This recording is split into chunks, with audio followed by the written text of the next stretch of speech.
Welcome to the Richard Sherman podcast. If you're new, hit that sub button. We're here to give you great NFL content, game breakdowns, player interviews, and stories from around the league. Stay tuned.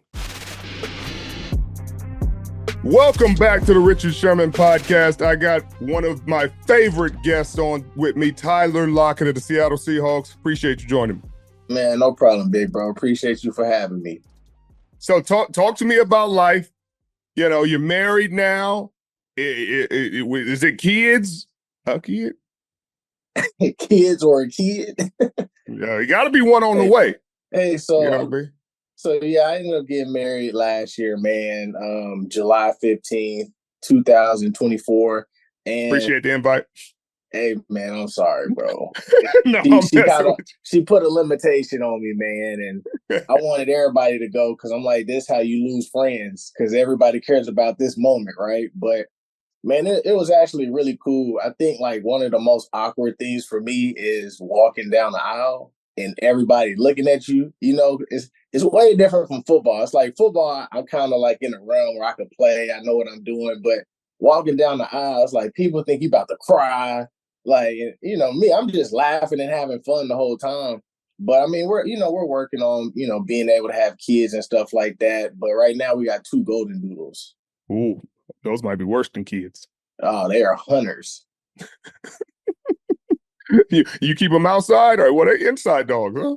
Yeah, we keep them inside, man. But they be tearing up shoes and socks. And, granted, they're like 10 months old right now. But I mean, right now they're a handful. I bet. So you're prepping yourself mentally. You're prepping your patience because that's what it's going to take when you get kids. You're going to see them break stuff.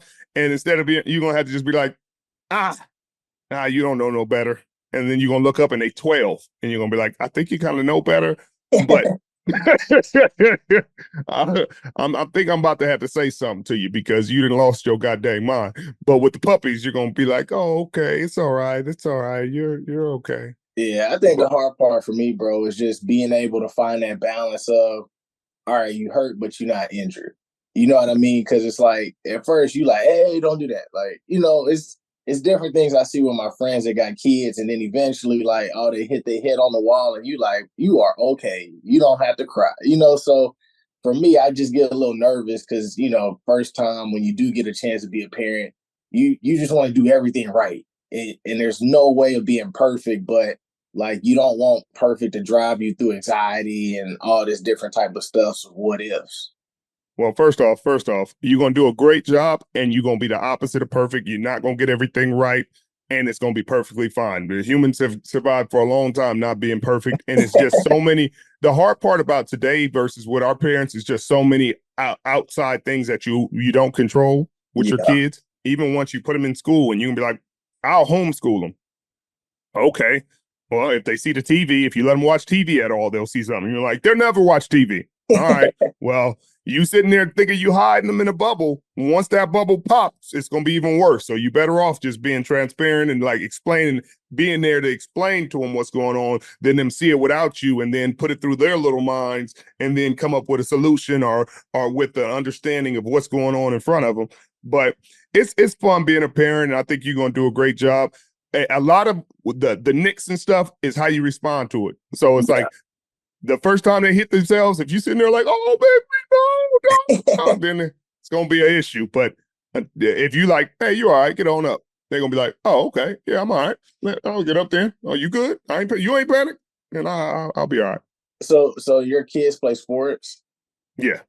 So what are you doing this day and age with NILs and all that different type of stuff? Like, you going to the highest bidder? You telling them patience? Like, oh, I don't care nothing about. I'm treating them like when we were in school. Like you with whatever school you feel most comfortable going to, and all that. Hey, the coach that you talks to you and you feel good in that scheme, good in that environment, a chance to play whatever you want. Then that's where we go. The money ain't gonna factor in. If the money factoring in, then I didn't make enough. Yeah. I didn't set the president wrong, but I'm gonna try to get them to just focus on that, the stuff they can control and the stuff that is important outside of money, because eventually when you let money be the main driving factor, it's going to be an issue, because the Yeah. moment you don't perform or the moment you have a bad game, then you're self-consciously like, I only picked this place because of the money, and look what it got me. Yeah. But that's just old man wisdom. But how your body feeling? I mean, it's feeling pretty good. I will say 10 days and with 3 games is a little rough. Yeah, not bad. Just being able to adapt to the body, different stuff like that. But I mean, for me, I'm learning like your body is basically the thing that makes everything go. And as you get older, it's like, hey man, if you don't run the same, that's the quickest way out the league. Right. Or if you're not reliable, like you might have been before, like that's the quickest way out the league. So you're almost fighting against those kind of things that start to change as you get older, being able to see if you can just maintain that speed a little bit longer, maintain that quickness just a little bit longer so you can continue to be able to thrive as long as you want. Well, you're the most veteran, longest tenured Seahawk on the team now, and now you know how we felt. So, how does it feel being that veteran, being the guy that people look to and go to for advice and look to for that kind of role? Man, honestly, bro, I think it feels great because it kind of like goes right into the purpose that I feel like I've been given, like, kind of in this life with God. And I feel like I kind of get a chance to be a mediator between the coaches, between the players, and I get to kind of like brainstorm ideas and give people the benefit of the doubt to be able to see both sides, the different spectrums, allow people to be able to see the bigger picture. It's like, how we used to tell kids in college, like, bro, like, I know coach is on you, but you got to be able to understand if he wasn't, that's where the real problem lies at hand. Like, but now Right. you get to the league and it's different stuff. Like, you can't talk to people about money, but you can give advice on how to be able to make great decisions within their wealth or make great decisions when it comes to buying a house. Hey, you're on your rookie deal. You don't need to buy a $3 or $4 million house, right? Like, you can be able to buy maybe a $500,000 house or $700,000 house. And, there's different ways to you put 3% down or 5% down. So there's different like conversations that I could be able to have to try to be able to help players, whether it's on the field, being able to allow them to see like, hey man, when you got drafted, this is your window. Now you got to be able to take advantage of that window because the more that you don't, the lower and lower that window starts to become. And once you're finally ready, the opportunities aren't the same. That's great advice. Wise words from a decent man. Do you remember one of the advice that you gave me? So I've given you a lot, but let's go for it. So I remember one time I was like, "Hey, bro, if there was any advice you could give me, what would you give me?" And you were like, "You're gonna lose more in practice than you do in the games." So it. I was like, I think he's telling me that I'm not gonna beat him 1-on-1 ever. I was giving you fair wisdom there. But the games were so much more easier because I'm like, bro, I got to line up on Sherm on the right side every day. And then you go to the left side, and then you got different people like Shed, and then Shed kind of came into his zone. And then I got to run across the middle with Earl and Cam. And so eventually it was like, all right, you know what? Like now I'm going into these games. This person ain't going to press me the way that Sherm presses me. Like I don't have to be as creative at the line like I have to do with Sherm because that one release I won with, I can't do for a month. Exactly. I'm looking for it. I'm looking for it. You right now among active players, you're ninth in touchdowns overall. You know the other 8 in front of you? If I had to guess, man, I would say Keenan Allen, Yep. Tyreek Hill, Yep. Mike Evans. Yep. Uh, what's that? 3? That's 3. Amari Cooper. Yep. Stephon Diggs. Yep. Brandon Cooks. Nope. Not Brandon Cooks. And I'm gonna have to stop at 5. Okay. And the other ones are Devontae Adams. I thought I said him. Nope. Oh, At least maybe I didn't remember it. Devontae Adams, D Hop. There you go. And then who's another person that's been playing for a long I'll time? give you this. The last one isn't a receiver. Oh, Jimmy Graham? Nah, Jimmy ain't playing. I thought I could get but it, them. but you're on Oh, the right track. Kelsey. Yep, Kelsey. Okay. So I'm eighth in receiving as far You're as eighth receivers. for receivers. Yeah. The roller coaster of an NFL season is moving right along, and it promises to be a month full of tricks, treats, and of course, touchdowns. And DraftKings Sportsbook, an official sports betting partner of the NFL, is the #1 place to bet touchdowns. Running it in from the one or on an 80-yard bomb, we don't care how they score touchdowns. We just want to bet on them. DraftKings heard us, and they are delivering. Ready to place your first bet? Try betting on something simple like a player to score a touchdown. Go to the DraftKings Sportsbook app and make your pick. Here's a reason for new customers to do a touchdown dance of their own. Bet just $5 to get $200 in bonus bets instantly. Score big with DraftKings Sportsbook, the #1 place to bet touchdowns. Download the DraftKings Sportsbook app now and use code RICHARD. That's code RICHARD for new customers to get $200 in bonus bets when you bet just $5. Only on DraftKings. The crown is yours.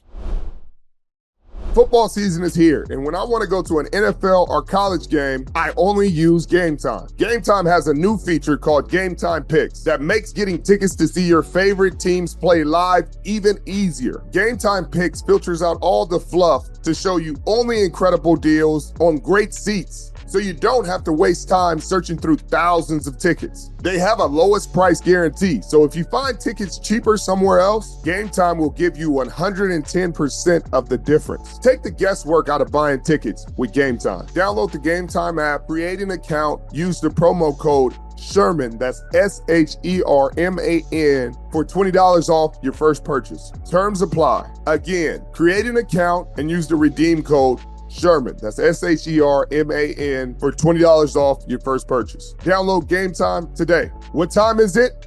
Game Time.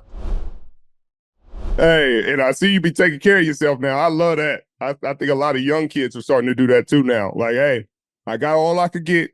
I'm going to keep this hit off my body. Yeah, it's crazy because on the internet I'm becoming like one of the most hated. But Hated? But it's funny because it's just like, bro, like you also got to understand situations, right? Like I saw a lot of people were upset. We played the Giants, right? It's like 14 seconds left. I'm running like a huge dig route. I'm like the last option, right? And so I run it, boom, I catch it, and then like cornerback kind of got my foot a little bit, so I lost footing, but I caught it and I kind of fell and rolled. And they were like, man, he could have caught it and took it to the house. And I'm like, it's 6 seconds left. If I do that and I don't get tackled, now the internet's saying he's selfish. Why would he do that? We needed points on the board. And so it's like, to me, it's like sometimes you got to understand if it's third down, get all you can get. If it's first or second down, be smart. Because if you looking at me just to be able to take a hit, just to be able to allow you to be happy with watching the game of football, then you don't get to watch me come in on Monday or Tuesday, having to go to treatment, having to be able to get my body right, might not be able to practice Wednesday or Thursday, doing whatever I can just to get back on the field, just to be able to entertain you again on Sunday. Like, if you don't have to like have those type of hits on your bodies, why even do that? Right. Well, let me give you a little bit of more sage wisdom in this young age you're in, my young Padawan.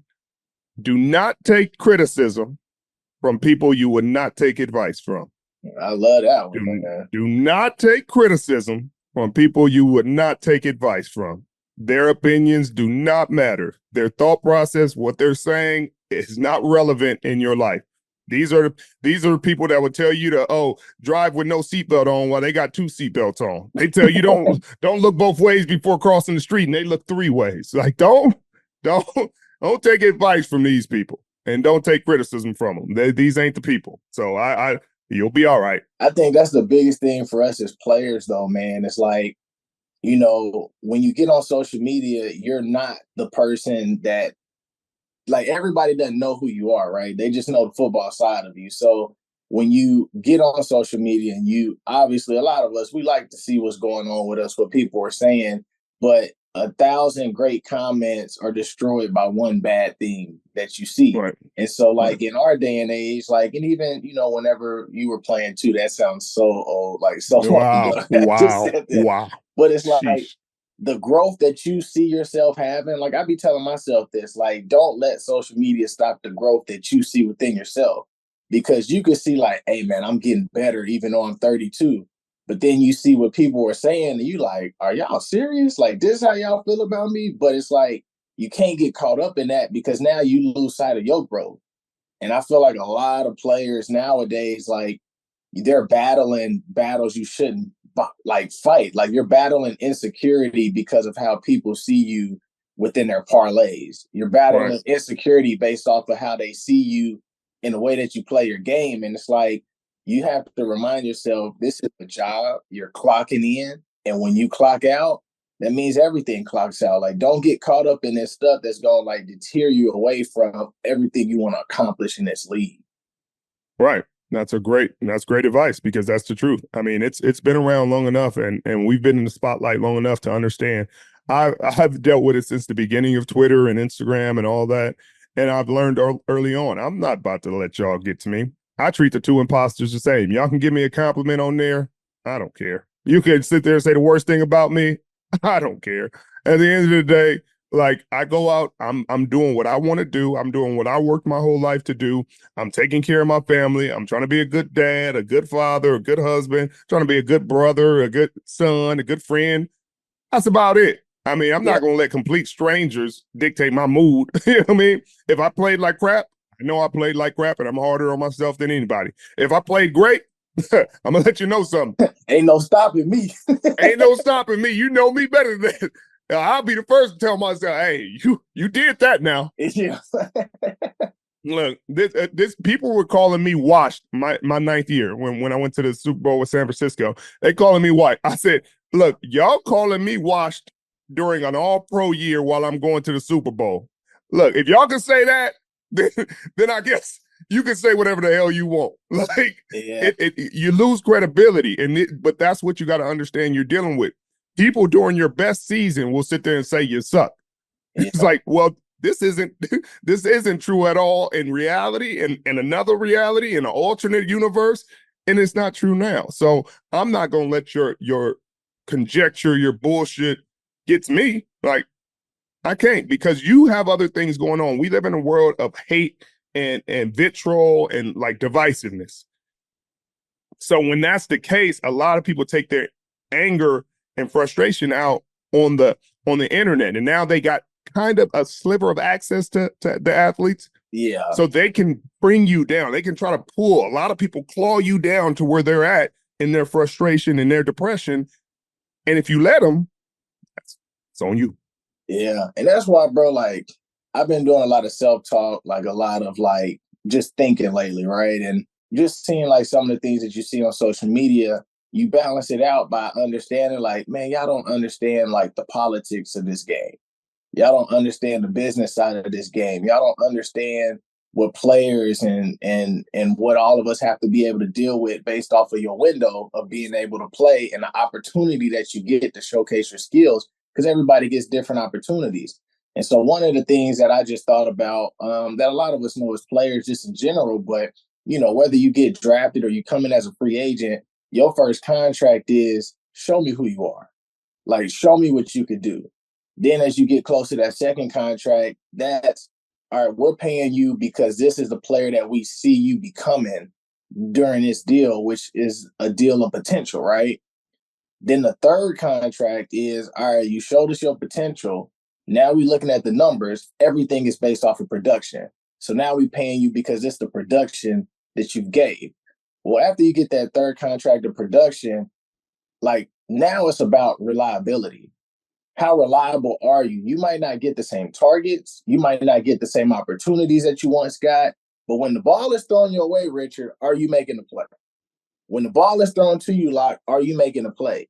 And if you're not making a play, you're no longer reliable, which means that all these other things that you get, statistics as you get older, it's not there anymore. But the more that you can become reliable, the more that they start to say, okay, like he's being able to blossom in this phase of being reliable.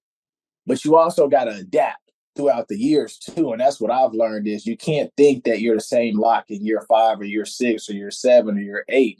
Like you have to be able to adapt to this new lock who you've become at this age in this year that you're playing and the role that you've been given.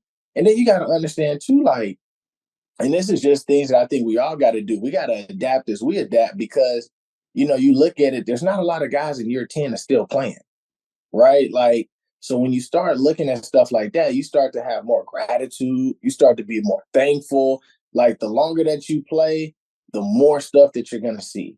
The more that you're going to see how, like, all right, like you might start getting fizzled out or people might start doing, like, that's what everybody starts to deal with and see in the league. And so you got to be able to, like, be more drawn within yourself. Kind of like how you pat yourself on the back.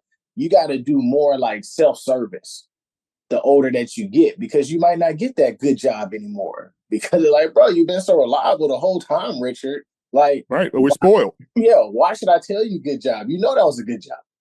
Right. But first off, you got your stuff off a little bit. You get your bars off because you start talking 3rd and 4th contracts, and a lot of people ain't even speaking second. So look, don't talk crazy to me. You know what I mean? Cash Young Lockett. Oh no, man. I'm just messing. The crazy part, bro, is like, I was like, I always wanted to play like 8 years. It just sounded like a good number. My dad played 7, so I was like, 8 is cool. And then when I really look back, I'm like, bro, 8 went by so fast. So fast. To the point where I was like, I'm playing 9. And then 9, it was cool. It didn't go the way I would have wanted it to go, but I still thought I did really good and there were some things I could learn. So now I'm in year 10 and I'm like, bro, like, there's a lot of fuel from year 9 that I'm excited about being able to get back to year 10. We got like new coaching staffs all around. And so obviously that's different with the transition of being with Pete for 9 years and then having to be able to adapt to Mike and what he brings. But I think, like, for me, like being able to go into year 10, it's like, it's cool. But then there's some things that you're like, I got to adjust to that because I don't have that same schedule. Like the pregame threw me off in preseason because I'm like, oh, this is the same pregame. But like, I think the cool part for me too is at least I get an opportunity to see what it's like to be under a new coach and to be able to see how they do things and to learn how they do things. Because if I ever do decide to be an offensive coordinator or a head coach one day, I got to learn like from Shoddy, I got to learn from Bev, I got to learn from Shane, and now I get to learn from Grubb, and then like whatever else comes my way. Like I get to learn so many different people's like strategies to where I can try to put all of that into one. Right. And you can take the best of what you learned and all that. It's football season, and you can now get almost anything you need delivered by Uber Eats. What do we mean by almost? Well, you can't get a running back delivered, but you can get baby back ribs delivered. A strong defense? That's a no. But a strong deodorant? That's a yes. A 6-pack of abs? Definitely no. But a 6-pack of beers? Uber Eats can get you that. There you have it. You can get almost anything for game day delivered with Uber Eats, official on-demand delivery partner of the NFL. Order now. Alcohol in select markets. Product availability may vary by region. See app for details. And speaking of strategies and leadership and all that, you were pretty vocal after this last game. That guys got to be more locked in on these walkthroughs. Guys got to be, treat the walkthrough like a game. It kind of sounded familiar to me. Kind of sounded like like when y'all was shooting hoops when we was doing returns. Well, I had to do returns. You know what I mean? Don't hate on me. I had to catch returns. They didn't use my skill set enough in that return game. No, man, you definitely returned when I had to fake that catch for Chicago and you would have caught the ball. But no, I just think, bro, like, and I tried to say it during the media thing too. I'm like, it's not like we're not doing those things, right? But when you look at the pre-snap penalties that we're having, those things can get cleaned up in walkthrough. And, I think like it's a give and take, right? Like, obviously you want everything to be the same. You want to be more focused and walk through, and you want everybody to be in an alignment and not joking around all the time, whatever. But that means we're robots at that point, right? So you know that there's going to be some people that's kind of like, all right, they're distracted, like bring them back in. But when you've lost three in a row, and when you keep having like penalties, and when you keep having pre-snap alignment penalties, like that's when we just got to be able to all make sure that we're buying in to be able to get it cleaned up, myself included. And so if we can do that at the beginning of practice, or in walkthrough, it's amazing some of the stuff that gets like wiped away in practice.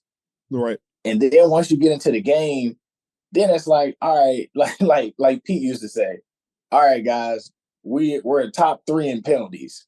Can we just get it to 15? Can we just be somewhere in the, you know what I mean? So it gets to like, if we can wipe out 2 or 3, like, because we're already like 15, we're already in the middle. So like, even with Mike, it's like if we can knock out some of these penalties, we won't go from 2nd and 3 to 2nd and 13, or the 2nd and 3 to 2nd and 8. Like, those are the things I think that's shooting us in the foot as an offense, to where now we're getting in this passing downs where defenses are like, we know they're about to pass the ball. But if we can be able to stay in the 2nd and 3, 2nd and 4s, it allows us to be able to utilize and run anything in a playbook. Yeah, I mean, and it just seemed like, especially your first 3 games, obviously the opponents were different, but there was more balance to the scheme. Obviously they were giving K9 the ball, then he got banged up, and then you brought Charbonnet in, and they tried to run him, but you can't run him as much as K9 because you got nobody after him really to run that they truly trust in that way. So I think that changed a lot of things offensively. And when you're throwing it 40 times, it's great for a receiver, but I'm sure that offensive line is sitting there like, hey, be all right to run it a few times now. We'd be perfectly fine to just let us tee off once or twice, because these dudes teeing off on us. But I agree with you. I agree. When you lose 3, your margin for error is less, which means your ability to have fun and to joke around and to be as loose diminishes. But as a team, you lose the margin for error, and you gotta just lock in, at least for a little while, get yourself back on track. You guys got a stretch right now. Atlanta, you guys go to Atlanta, you play Buffalo at home, you got the Rams. That's a pretty good stretch, and it can go either way. You got a bye week after that, then you got the Niners again in San Francisco. So that's a stretch that can be season defining, as you know, in all your years, that this game, you go through streak. It's a streaky league. Right. And if you get hot at the right time, and you got the quarterback, you got the offense, schematically it looks good. You're getting healthier. I don't know when Abe Lucas is coming back, but when you get that right tackle kind of more secured, and things can happen throughout the season. Byron Murphy comes back. I'm sure Reek will come back soon. You're getting healthier. You're getting better. So it is just a time for everybody to lock in and be back on it. I like what Mike said. He takes a lot of responsibility for what happens, with this team. But as you know, it's a players' league. I ain't seen a coach go out there and catch a pass or throw one yet. Yeah, everything goes as far as we wanted to go. And I think, even as I got into the league, I think the biggest thing that you learn is the teams that are always going to stick around the longest are the teams that are willing to buy in longer than everybody else. And with all the distractions and with all the things that, like, we as athletes face within playing in the league, it's like, how well can you be able to balance that out? How well can you be able to continue to buy in and day out, so that we can be able to achieve this ultimate goal that we all want to be able to achieve? Because there's going to be so many things that's going to take us away from what it is that we want. And there's going to be so many moments. And even like when you lose, like I understand people say, when you lose, like, you didn't lose if you learn from it. And I mean, I agree with that. But you also got to be able to understand, like, all right, learning just isn't enough. We got to go out there and we got to make it happen. You know what I mean? Like sometimes you got to be patient and let things take place. Other times you got to go out there. You just got to take it.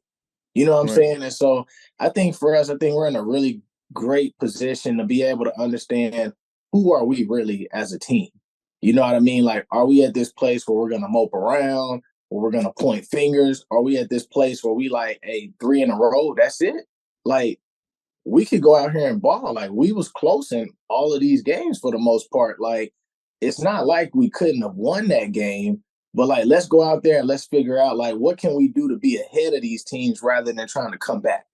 Like, what Right. can we do to be able to like maybe we start to control the ball a lot longer to where now other teams don't have a chance to get their offense on the field. It's like, however, we got to go play those games. Let's go be great at playing those games because it feels so much better coming in with a win than to be able to sit here and you ain't won in about a week and a half because we played, 3 games in 10 days.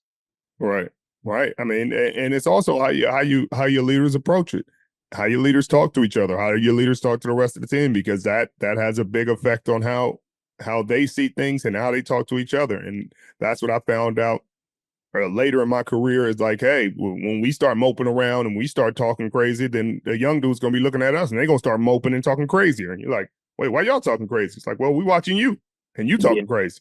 And yeah, so it's like when you it's unfair sometimes, and it's like, oh, but to great, those who have great power get great responsibility, and that's the responsibility that comes with being in the league for a long time, being a good player, being productive, getting paid a lot of money. Is that, yeah, when you change, when you do something, everybody else is going to do it. So sometimes you got to shut the hell up. Sometimes you got to smile when you don't want to smile. Sometimes you got to do work you don't want to do. You got to have conversations you don't want to have, because that's the way it is. And when you're losing, you have to somehow be optimistic and show people, hey, there's hope, there's fine, we good, we gonna do it, but we do got to tighten up. We got to tighten this stuff up, and we got to tighten it up every single day in every single way, every single person, defensively, offensively. We're not gonna point the finger at nobody. We just gonna keep going in the same direction, but we got to tighten up. You got to care more. You got to care more. I got to care more, and we got to put it on tape. And I think that's going to happen for you guys. I look forward to seeing your game against Atlanta. In Atlanta, that's a good matchup, a good chance to bounce back. Um, they've had some good games. They've struggled some in some of these games. With Kirk coming back, obviously they're coming off a win, but I think that's a really, really fun matchup and a game y'all can win. yeah. Nah, I first off, that's spoken like a true coach. Spoken like a true coach. So all the stuff that you said, man, and I mean, I think Atlanta is a really good team. Obviously, they're 4-2. They've done a great job in being able to position themselves, and I mean, they were in a place where they almost beat the Chiefs as well. And so, for us, we just got to come in and just do our part, like you said. It's crazy, bro, because when you think about it, there's so many life lessons you learn through football to where it's like you go from there and then you take it to life and people be like, how do you let stuff go so much? And you just learn over time. Like, you drop enough footballs, you got to learn how to be able to let it go. You know what I mean? Like, sometimes like moments matter more than others, but you start to realize that not every moment is bigger than the other. And so it's kind of cool, bro. Like, the stuff that we learn, there's more that you learn just with playing sports than you do in life, because sometimes in life you don't get thrown all those like adversity moments and stuff like that right away. Like, every day we're at practice, and it's like in the league, you gotta, if you want to play, you gotta practice. And if you can't perform when you're practicing, then you're not gonna play. And so you go through so many ups and downs just in practice, right? Like, you always think that if I'm 100%, I can show my best. Like, people gonna see me, but nobody's playing at 100%. Like, at some point, you got these nagging injuries and stuff like this, and you still got to go play. And people might not know anything about it or whatever, but you still got to perform at the highest level, because you know that you're always being evaluated every single time you touch that field. Understand this, because there, like you just said, there's so many carryovers and things that apply from sports to real life.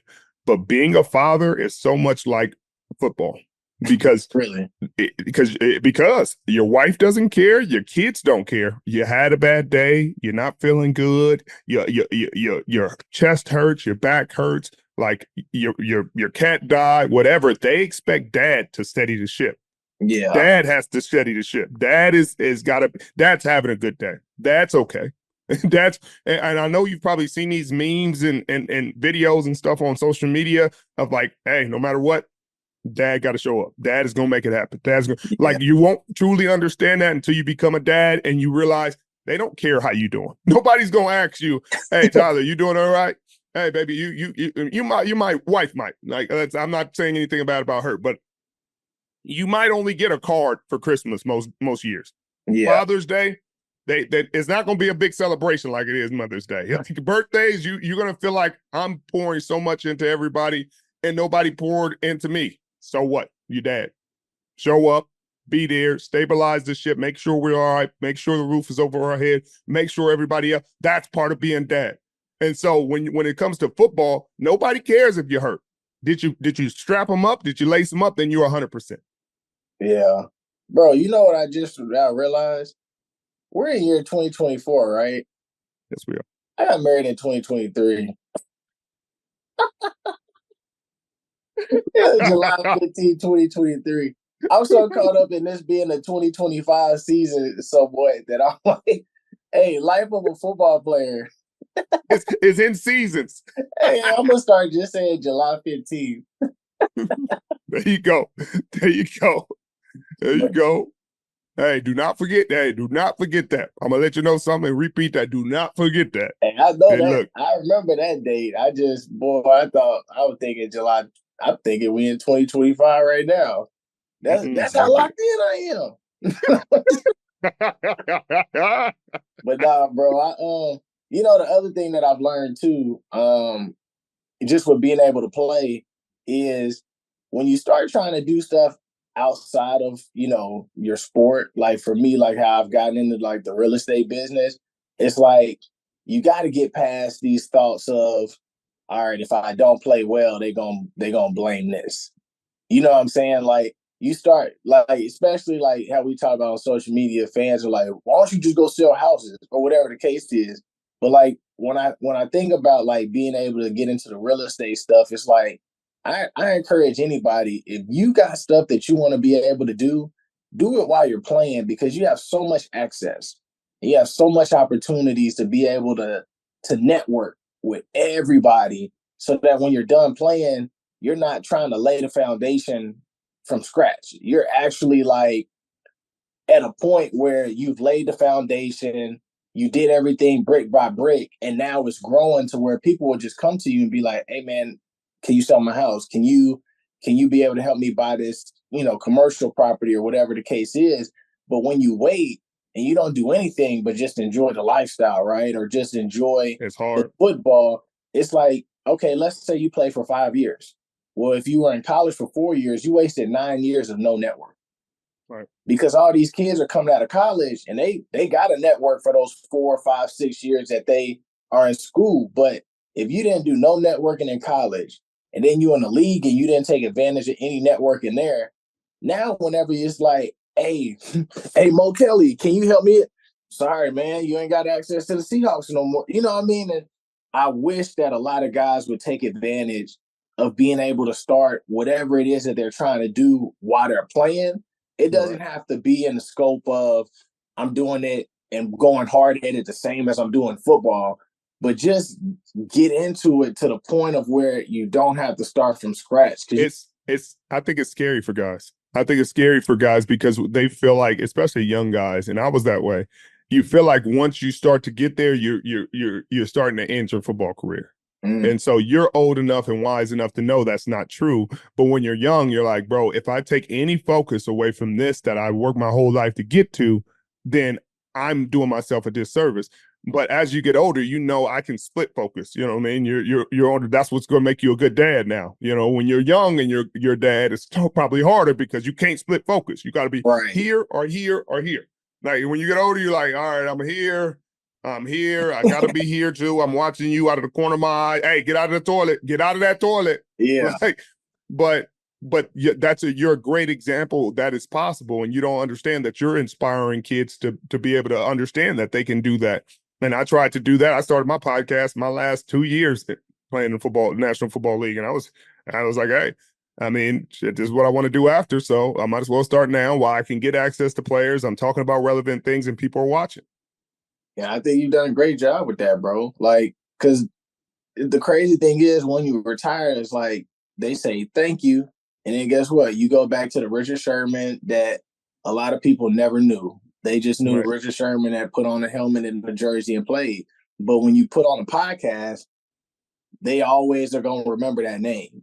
And they always are going to remember that face. And they don't have to say, what is he doing? Because it's like, I see what he's doing. I see he goes from doing this podcast, and now he's with Amazon Thursday night, getting ready for the game and stuff like that. And I think the other person that does a great job is Cam with New Orleans. Well, even Cam Chancellor on with, y'all got Legion. But you got Cam Jordan. Yeah, but even Cam Jordan, like, I think he does a great job. When you go to the Super Bowl, he right there on the field talking and doing all those types of things. So it's a lot of players that are taking advantage of it and that's doing the right thing. And you just hope that you've done your part and not only being able to show everybody, but being able to communicate that with the upcoming generation, because this generation different. Like, you never thought you'd say that, did you? Oh man, and you still find some people that could have been able to like thrive in a generation, that you were in growing up. But with the new generation, it's like you have to adapt the process. You got to adapt to those conversations. You got to be able to find different ways to meet people where they at, because when we got drafted, man, that was life-changing money. But now you look at like a lot of these kids, like, to some it's not life-changing money because them NIL deals was life-changing money. And so it's just a different way. But like, to me, I always find like different unique ways to try to connect with people, because to me it's fun to be able to try to do those things. Yeah, it's we're in a different world and everybody got to adapt. And the game got to adapt. Players, it's going to be guys that come in and say, I'm not going to that team. I didn't make enough money to say no. I'll walk. I'll sit out another year and wait to come back. If y'all don't trade me today, we're going to get to that day and age, and it's fine. I think coaches are going to have to adapt. I think teams are going to have to adapt to like these coaches, and that's why you're seeing younger and younger coaches get hired, and coaches that look a lot different than the guys you used to saying. Other than Dan Campbell, Dan Campbell looks like an old school football coach. But outside of Dan Campbell, you see younger, guys that are like nerdy guys that are likely analytics guys who really can tell you, draw up plays and understand how this is affecting the defense or this is affecting the offense. And that's what the game is adapting to. But it's because the kids are adapting too. The kids are changing. And you're seeing these young quarterbacks, come out with a lot more prepared or a lot less prepared. And when they're not prepared, then you got to have the coordinator to put them in the positions to be successful. You got to say, hey, coordinator, you got to draw up the scheme to put these guys in position. They're not reading the defense like you want them to see it. Cool. Now it's just different. You got to adapt, and the game's adapting. And I think that's a big reason the points are down and things like that, because they're trying to play all these young quarterbacks that aren't necessarily ready to play, but they have to play anyway. And so now schemes got to be designed to make the game simple and easy for them. And these defenses are getting harder to read. Mike's defense is tough. It's tough to see. If you're not seeing their defense every day and the complicated looks and how they're disguising stuff, then the moment you see it, you're going to be like, wait a minute, was that 2, 3? Was that a fire zone? Wait, did they cover him with the safety? Wait, how did he drop that? And so, but I like it, and I appreciate what the game is becoming. I appreciate, how you're playing and adapting to the environment that you're in. I think you guys are going to be fine. I look forward to seeing you guys. I got you guys in the playoffs this year, so fingers crossed, everything got to go like it needs to go. So you do your part, and I'm gonna keep cheering from my side. Is that a parlay? Hey, don't worry about all that. Don't worry about what I got going on. Hey man, it's crazy. You get the bet down, and we just got to go play. Hey, you want to play? I ain't playing. Hey, I got one more question for you, bro. Mm-hmm. Would you ever be, if you had to be one of the three, would you be an agent? Would you be a GM, or would you be a head coach in the league? Ooh, that's a good question. Agent is no, so it's either GM or head coach. I'd be a GM. I want to put the team together. I don't think I want to necessarily deal with the headache of all the nonsense. I want to run the team, put the guys in place, and put the personnel in place, and see the culture develop, and know that I picked the right people for the job. I think I'd be better at that job than a head coach. I think a head coach, I'd be fine, but I'd be tough. You know what I mean? It'd be tough. It'd be a tough job to do. And it's a tough balancing act because I played for certain kind of head coaches. So I couldn't be too hard on the guys because I played for Pete. Like, who am I to play for Belichick? I played for Pete. And Pete's as relaxed of a head coach as you're going to ever find, but he does want things out of his player. He requires certain things. It's still cutthroat business, but he's just not cutting throats. He's letting everybody cut each other's throats. Hey, y'all get out there. I'm going to roll the ball out. Best man plays. If I got to cut you, you're going to see it every day in tape. You're going to see I showed you the one-on-ones every day. So you know why you got cut. Your teammates know why you got cut. It's not a surprise. And so you would have that aspect. I don't agree with conditioning tests and stuff like that, so I wouldn't run my team into the ground. I would practice the hell out of them. The tempo would be up all the time, so it'd just be certain things that I'd be like, I don't know. I'd probably enjoy that space, but I think I'd enjoy putting the team together more. That's a good question. Yeah, well, I love to see it, bro, because I do think that you're one of the most sophisticated people in the game of football, and whether it's a GM putting a team together, hey, man, when I'm out that league, call me. I'm calling you. Come coach my receivers or coordinate my offense so I can yell at you. Hey, I ain't gonna say. I'll go home. I'll say, hey, Sherm, I gotta be here. right. But I love to see it, bro, because I do think that you would be like a great coach. Like I'm not comparing you to like Dion. I think Dion is a great coach as well, but I think you could bring that same type of like activity. You know what I mean? Like we love watching Colorado play. Like obviously I had to go to the other side because they was playing K-State, but it's like you see something different. Like the aura is different. Like you got celebrities going there, and with Dion being able to be successful there, it gives us an opportunity to enter these spaces a lot more faster than we got to go through a GA job and we got to be some type of position coach first and then an OC. So I definitely do see like you being able to get an opportunity like that a lot faster than other people having to go through the proper channels just to be able to get there. Right. I appreciate that. Yeah, I look forward to exploring that space once I'm done with the media space. But I'm in the media space right now, and I'm enjoying that. But I notice you're off day, and I'm going to let you go. Enjoy yourself and take care of your old body. I appreciate you coming on. No problem. It's a bonus Monday, brother. All right. Oh, yeah. Y'all got the big weekend. Yeah. I appreciate you, brother. All right, man. Love you, bro. Love you, too. I got to call the wife back. All right. See you. All right. See you.